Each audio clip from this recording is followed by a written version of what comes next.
નમસ્કાર મિત્રો, તમે જોઈ રહ્યા છો એક મહિનાથી લોકો વરસાદની રાહ જોઈ રહ્યા હતા કાગડોળે, અને આ જુલાઈ મહિનાની શરૂઆતથી તમે જો કે ધમાકેદાર એન્ટ્રી શરૂ કરી છે વરસાદે.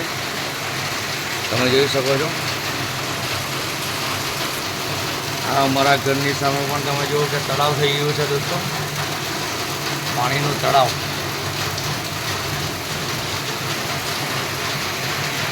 અને ખેતરનો નજારો પણ તમને બતાવું છું દોસ્તો. જો તમે ખેતરોની અંદર પણ બાજુમાં પાણી અને પાણી, ફક્ત હેવી રેન, ખૂબ ભારે વરસાદની આગાહી પણ છે દોસ્તો. તમે જોઈ શકો છો ચારે બાજુએ વરસાદ થઈ રહ્યો છે અને રસ્તા ઉપર પાણી પાણી. આ સાંઈ દર્શન સોસાયટીનું દ્રશ્ય છે દોસ્તો. તો હું નવું કંઈ ને કંઈ તમને બતાવતો રહીશ. જય હિન્દ, જય ભારત, જય જય ગરવી ગુજરાત.